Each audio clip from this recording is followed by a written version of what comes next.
before we go ahead and get into this, I want to give a shout out to my fan SR Striker for giving me this idea of rewriting a movie. And if you guys want to see more rewrites of movies, spot Marvel not include, you guys can ask for Marvel rewrites or any other rewrites of movies that I've seen. And you can go ahead and leave a comment down below. But without further ado, let's go ahead and get on to the video. Yo, what's going on, you guys? Welcome back to another video, and in today's video, I will be doing a rewrite of Halloween 5, The Revenge of Michael Myers.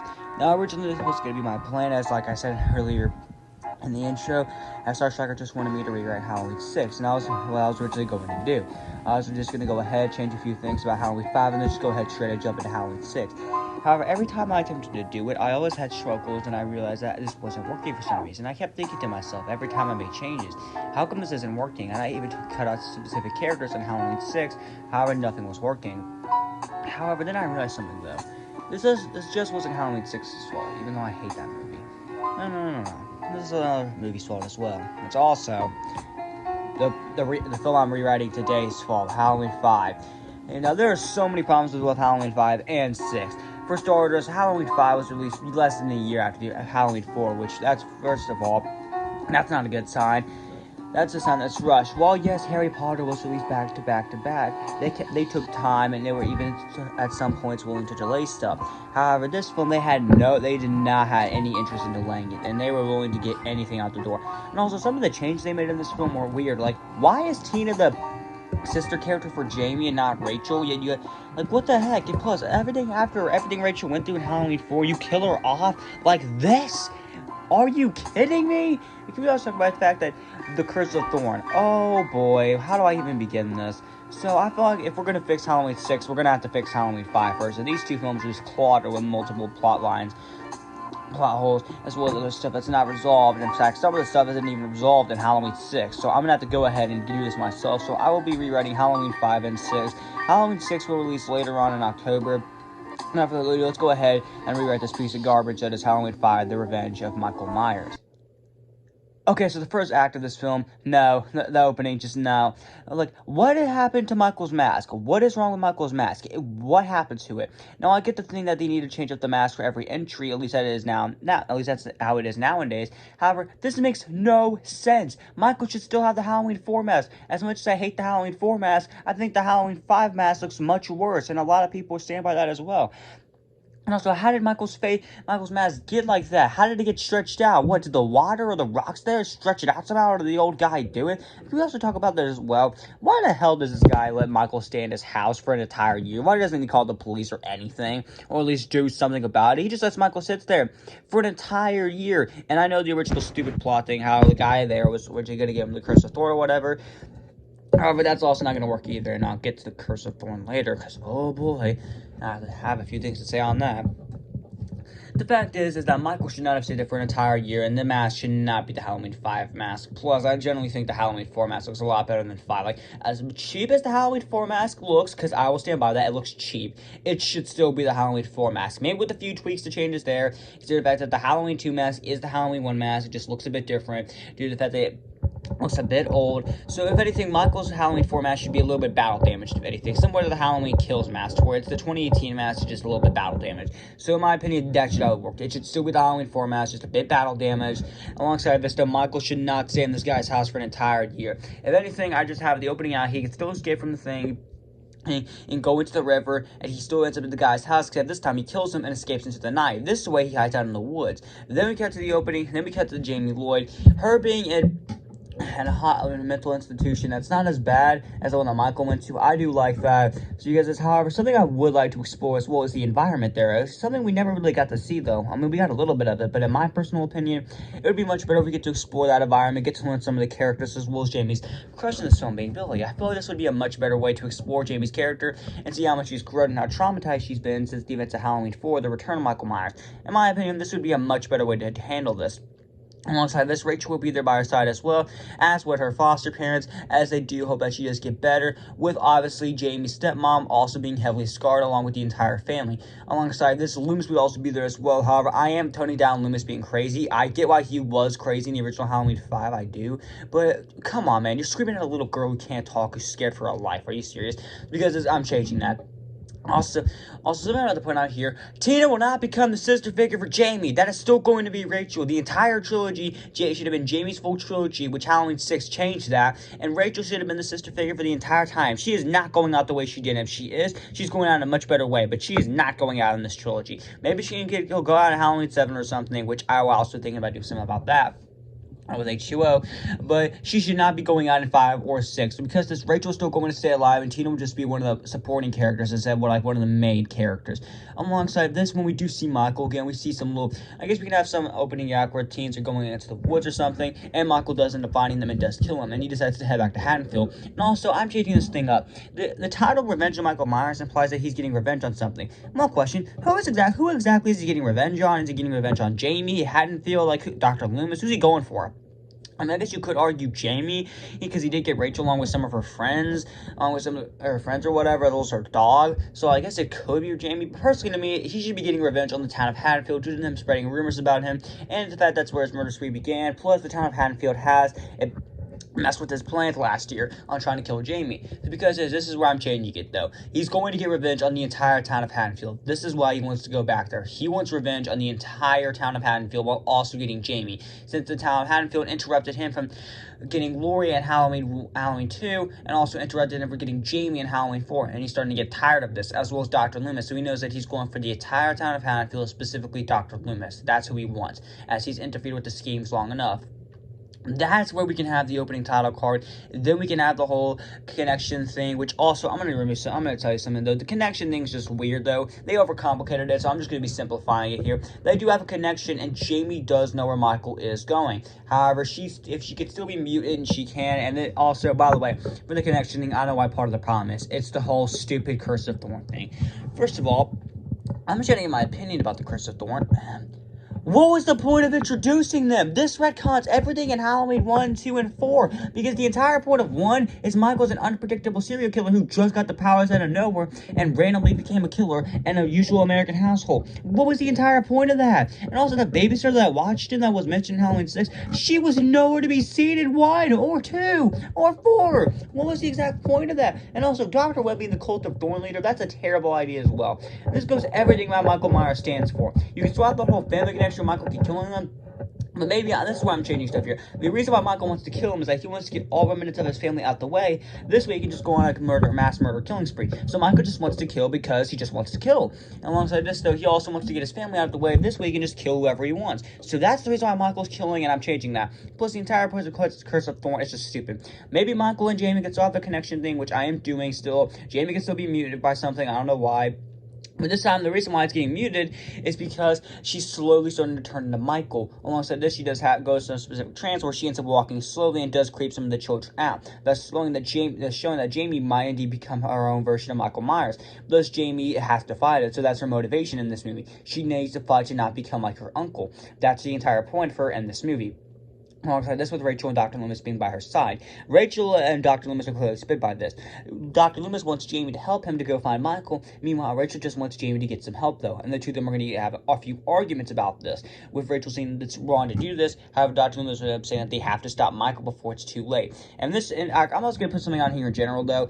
I'm just going to say this. Haddonfield, Jamie, Dr. Loomis are going to lose in this movie. This should be the Empire Strikes Back of the trilogy. They lose badly. I mean, this kind of was, but still, this needs to be the Empire Strike of this trilogy.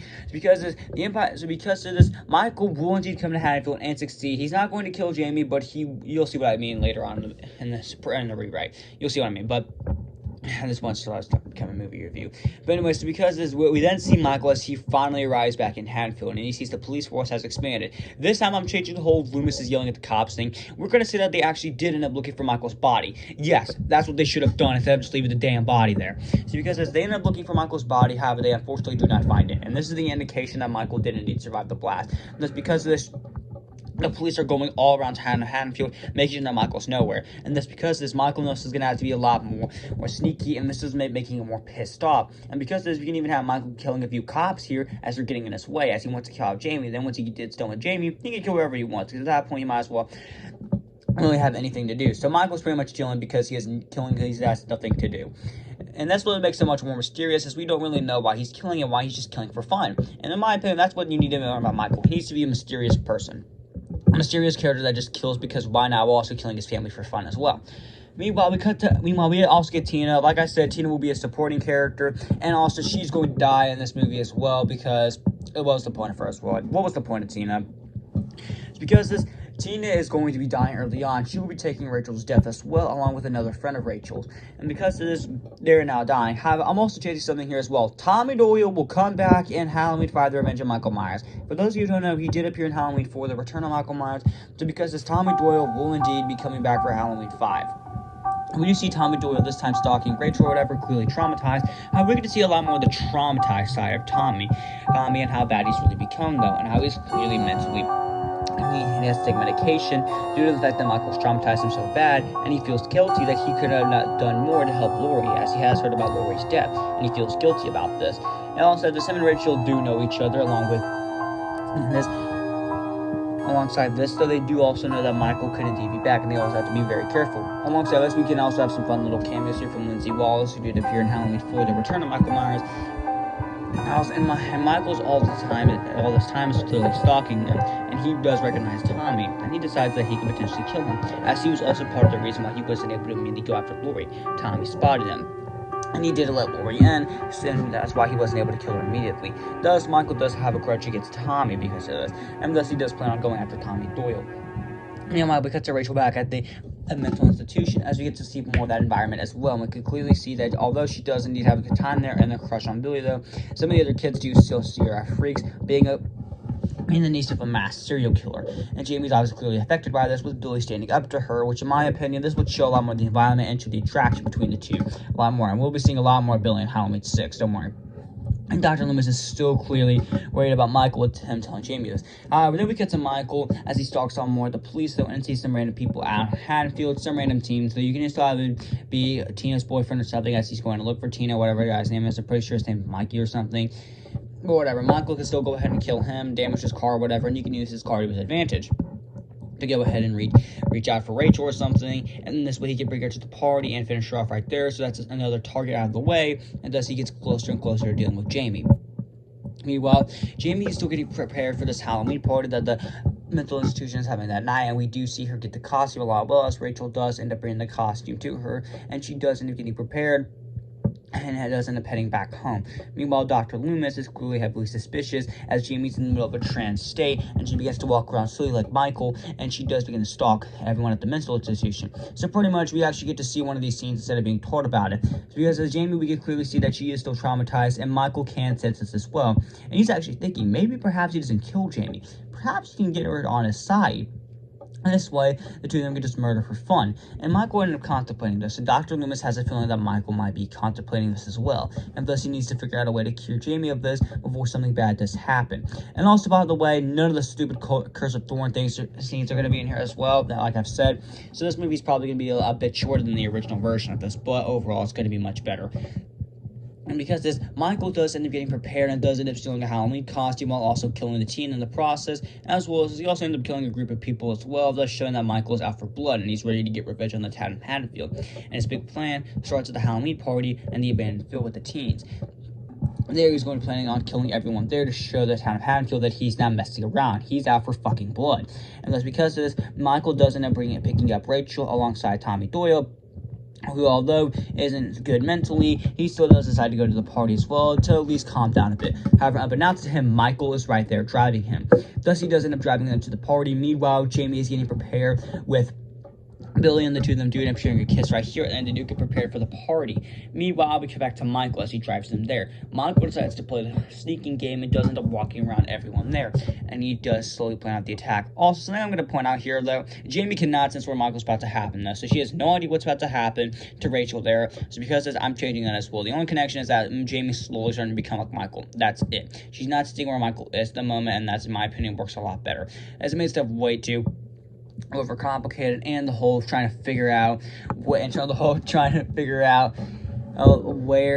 Tina was in the original film was just stupid and unnecessary. Like, why are you trying to get the girl that can barely speak along with the guy who can struggle to speak, trying to figure out where Michael is? Like, that's just stupid in general. It's just there to pad up the runtime. So because of this, instead, Michael does prepare and does end up stabbing someone right in front of them. The entire team, the group of teens freak out, and he does take off to reveal Michael Myers, and he does begin to slaughter everyone there with an axe, cutting off body parts along with heads. And it's pretty obvious Michael's here out for blood, and he does eye Jamie, and he does end up eyeing Rachel and Tommy, and he does go after them. Both of them barely escape, and they get into a car alongside Lindsay Wallace, and they do barely drive away. While do they with Michael? However, they do end up crashing through the cars as well, and Michael destroying the rest. This way, they have nowhere to run, and thus Michael begins to slaughter the rest of the teens, thus showing that he's not playing around this year. He's going to get revenge on the entire town of Haddonfield. And he does grab one of the remaining cars that are still at least functional, and does drive after them, ready to take down on the entire town of Haddonfield and take out Jamie as well, or at least try to get her to his side, as either way, it's either Jamie's going to join him or she will die. And that's because this Rachel, Tommy, and Lindsay do end up arriving at the mental institution while the party is going down, and all of them end up screaming Michael Myers has just killed every teen at the party. Everyone's extremely confused until all of a sudden people nearby begin to scream as Michael Myers does drive the car and actually ends up running them over. And he does end up stepping out of the car, and Jamie's outside, and as soon as she sees Michael and he tells us, hey, Jamie immediately screams, getting her voice back a bit, and she does immediately run inside the mental institution, as everyone else, with the police attempting to fire at Michael. However, Michael, who still has his axe, immediately cuts off all their heads. Someone shouts to the firefighters in the opening scene with Michael and Halloween Kills. And Michael doesn't need to arrive in the mental institution, ready to take out Jamie. Dr. Loomis, Jamie's step-parents, alongside Rachel, Tommy, Lindsay, Billy, along with some other people there, are in the middle of hiding out. Some people do go to try to figure out a way to get out, only for Michael to stab them in the back or cut their head off. And he would end up walking around, checking every room, as he has this little connection thing, and he needs to figure out where Jamie is. Thus, after looking around for a bit, he would end up heading to another room, allowing them all to escape. However, Michael does hear them, and he does end up going after them. However, an entire group of police officers are still there. However, once again, Michael tears them down, tears them to pieces, and he ends up following Jamie. And this is where they arrive at the Myers house. Now, can I just say something here? What the heck was the Myers house they used in the original Halloween 5? This is not the Michael Myers house. What was that?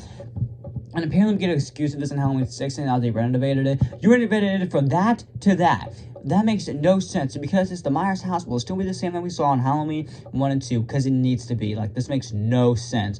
Like, are you kidding me? And besides, the very top room where Jamie was hiding Richard, and that's where Judith was murdered. Okay, yeah, she was murdered on the second floor, but I didn't know the Myers house was that big and it wasn't a mansion or whatever.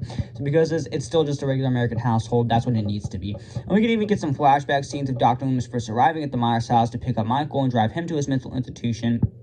And he ends up seeing the blood alongside Judith's body. So this would be fun. So this will be some fun flashbacks. We're going to get cameo from little kid Lori when she was about 1 or 2 years old. Thus, because of this, Dr. Loomis has a bad feeling about this, and maybe they shouldn't have come here. However, the sheriff of the time, when the sheriff went up saying that maybe this is the best option, though. And all of them would end up splitting up, because once again, this is a horror movie and characters are stupid. So all of them do splitting up, with Tommy and Rachel being close by to Jamie, as well as Lindsay Wallace. Michael, however, bursts through the door, and he does begin to look around the house, searching around. And it does eliminate the few police officers that are still in there. And he does find the sheriff cutting his head off. Meanwhile, he does end up finding Dr. Loomis. Loomis would actually end up attempting to fire Michael instead of talking him out of it, since Loomis has never done this. So because he immediately fires at Michael, however, Michael easily tears the gun out of Loomis's hands and does end up stabbing him in the leg and throws him off the stairs, completely looking like he almost killed him. Plus, but for extra measure, he does end up stabbing Dr. Loomis in the back. However, don't worry, this is not going to kill Dr. Loomis, as we still need him in Halloween 6, as well as H2O, which you'll see what that is pretty soon. And that's all because as all of them do end up running. However, Michael does end up killing Lindsay Wallace. So Lindsay Wallace does end up dying here. The big sacrifice will be Lindsay Wallace, as she does sacrifice herself, allowing Tommy, Rachel, and Jamie to escape. Meanwhile, a bunch of people at Haddonfield alongside with the remaining police force are there, telling the kids to get back and that they'll take them down. As people with bats, knives, and guns begin to fire and begin to attack Michael. However, this time it barely has an effect on Michael, and Michael begins to tear through them, slowly, one by one, and brutally. He tears them down, cuts their heads off, rips out body parts, and gives them a slow death. And he does slowly get closer to Jamie, Tommy, and Rachel. All of them are forced to run, and Michael slowly follows them. And Michael ends up following them, and they're seemingly trapped, and they do barely escape. Tom ends up telling them they gotta get out of Haddonfield now. And thus they end up quickly getting into a car and they end up driving away, with Michael following them, removing any last remaining resistance. And they do end up heading back to the graveyard they were originally at Halloween 4. Michael is there once again, and they end up hiding one last time to try to take down Michael fully. However, unfortunately for them, Michael does end up finding them It does almost end up killing them with him stabbing Jamie in the chest. Jamie would scream in pain, however, Rachel quickly take the gun that she has on him and fire back at Michael, giving them the chance to run. However, Michael ended up following them. And Tommy would end up getting stabbed as well, seemingly killed, as Michael kicks him to the ground. And so all of a sudden, a SWAT team is called down, and they do end up quickly tasing Michael. This way, he has no way to escape. They do end up picking Tommy by the paramedics, saying that he will indeed live to Rachel and Jamie, with both of them obviously even more traumatized than they were last year.